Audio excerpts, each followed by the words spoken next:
안녕하세요. 이동부입니다. 오늘은 옥상에 또 있어요. 옥상에 올라와서 좀 더 영상 하나 촬영하고 또 하나 또 생각난 김에 정리 좀 해보려고 합니다. 필리핀에서 사업하시는 분들 중에 필리핀 더미라고 그러죠. 필리핀 더미. 실제적으로 어, 운영은 외국인들이 하고 있지만 이제 명의는 필리핀 사람으로 명의를 해서 과거에는 되게 성행이 많이 됐었고 요즘에는 조금 많이 요즘은 하고 있지만 좀 많이 없어진 추세죠. 이거 더미는 사실 뭐 다들 알고 계시다시피 불법입니다. 불법. 음, 특히 그 회사의 형태가 아니라, 그러니까 세계라고 부르죠. 형태가 아니라 DTI 개인 사업자를 필리핀 명의로 100%를 잡으신 다음에 사업을 하시는 분들 계시거든요. 이거는 전부 불법이고 필리핀 내에서도 굉장히 강력하게 처벌받습니다. 이제 모를 거라 생각하지만 사실은 필리핀 정부 계신 분들도 다 알아요. 누가 오너인지. 그래서 밖에 나가보면 뭐 호핑이나 다이빙샵 뭐 아니면은 여행사 같은 식당들 다 돌아다니면 본인들 뭐 여기 뭐 코리안이지 아니면 여기 뭐 아메리칸이지 이런 식으로 다 알고 있습니다. 대신에 모르는 척 하는 것 뿐이에요. 근데 이게 만약에 문제가 발생되면은 큰 문제로 발생될 수가 있습니다. 더미 같은 경우에는 실소유주자가 아니기 때문에 필리핀의 더미법에 의해서 더미를 주신 분도 더미를 쓰신 분도 둘 다 처벌받게 됩니다. 그래서 만약에 사업을 하시게 되면은 어차피 워킹 비자 같은 이제 장기 체류 비자가 필요하실 거 아니에요. 아니면 내가 왔다 갔다 할 거면은 그냥 그 회사의 형태로 만드시는 게 좋구나. 법인으로.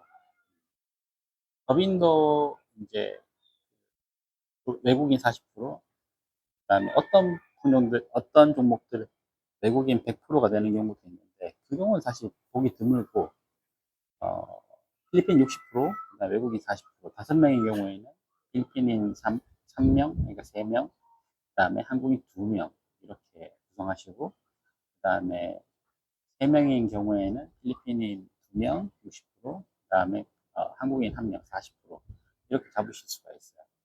그래서 5명인 경우도 괜찮고 3명인 경우도 괜찮습니다. 보편적으로 5명 많이들 하시는데 3명인 법인도 설립이 가능합니다. 가능하시고 그 다음에 워킹 비자 같은 경우에는 종전에 뭐 1밀리언 자본금, 그러니까 100만 페소의 자본금 정도 넣고 나오긴 했었는데 이게 차츰차츰 높아지고 그 다음에 외국인 월급을 커버할 수 있을 정도가 된다고 생각하기 때문에 요즘은 한 10밀리언, 그러니까 2억 5천 정도의 자본금이 필요합니다. 그래서 이런 자본금들을 가지고 정식적으로 회사를 하시고 그다음에 올바른 비자 형태를 받으신 다음에 사업을 하시는 게 좋아요. 어, 필리핀이라고 해서 이게 예전처럼 막 모든 게 좋게 좋게 넘어가는 경우가 요즘 잘 없는 것 같아요. 좀 깐깐하고 저희뿐만 아니라 동남아 어디에 물어봐도 좀 많이 시스템이 개편화되면서 좀 깐깐해졌습니다. 어떻게 보면은 시스템에 저희들이 내야 되는 돈들은 올라갔는데 서류 통과는 조금 까다로워진 상태. 그래도 여기서 많이 사업하실 거고 돈이 투자가 되는 부분이라면 어느 정도는 보호받을 수 있는 그 회사의 형태를 법인 형태를 유지하시기 바랄게요. 그 워킹 비자 같은 경우에도 예전 같은 경우에는 1년부터 했었는데 지금은 3년짜리도 처음에 신청이 가능합니다. 제일 첫 번째 신청. 워킹 비자 신청하시고 그다음에 워킹 비자를 주실 때도 1년인지 3년인지 그 고용되시는 노동자분들하고 얘기를 하시는 게 좋아요. 관광 비자로 무진장 막 이렇게 길게 계신 분도 계셨는데 요즘은 조금 깐깐합니다. 예전에도 깐깐했고 지금도 깐깐한데 케이스 바이 케이스라고 잘 들어오는 경우도 있는데 입구에서 걸려서 리턴 티켓을 끊어서 다시 나가라고 통보를 받으시면 무조건 그 기한 안에 나가셔야 됩니다. 만약에 들어오실 때 30일 뒤에 나가라. 리턴 이 안에 나가라. 아니면 뭐 워킹 비자 진행하라. 이런 식으로 얘기 줄 거예요. 그러면은 그때는 무조건 워킹 비자 또는 적법한 비자 또는 나가시는 걸 권장드려요. 그래서 블랙리스트 걸리시게 되면은 뭐 블랙리스트를 이제 돈 주고 푸는 경우도 있겠지만 보통 한 최소 5년 정도 못 들어온다고 보셔야 돼요. 그리고 여기서 범죄 저지르신 분이 있거든요. 범죄.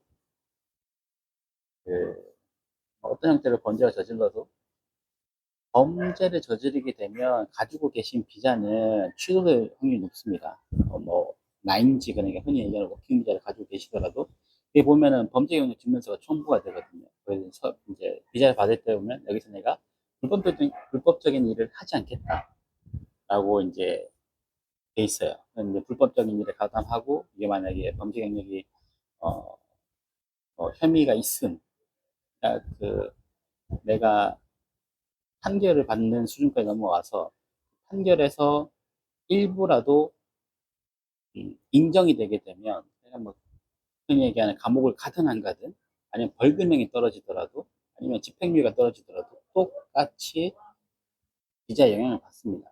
그래서 웬만하면은 범죄 저지르지 마세요.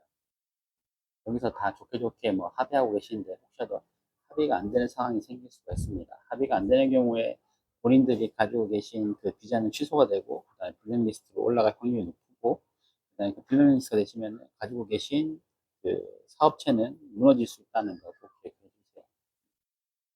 그리고 뭐 은퇴 비자 같은 것도 이제 좀 헷갈려 하시는 분이 있는데 좀 전에 이제 완전 나이가 좀 젊은 분들 30세 뭐 35세 뭐 이럴 때도 있었고 근데 지금은 40세로 바뀌었죠.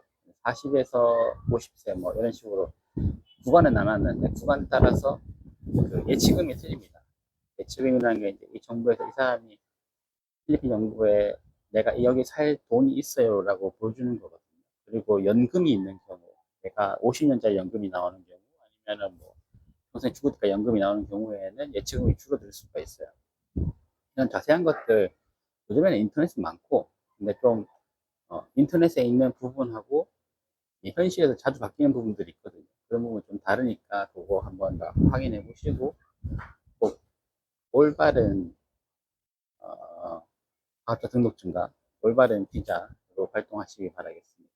다들 필리핀이 꼭 나쁜 건 아니니까 좋은 측면도 있고 확실히 성공할 가능성도 있으니까 너무 필리핀을 안 좋게 봐주시는 거는 좀 자제 부탁드리겠습니다.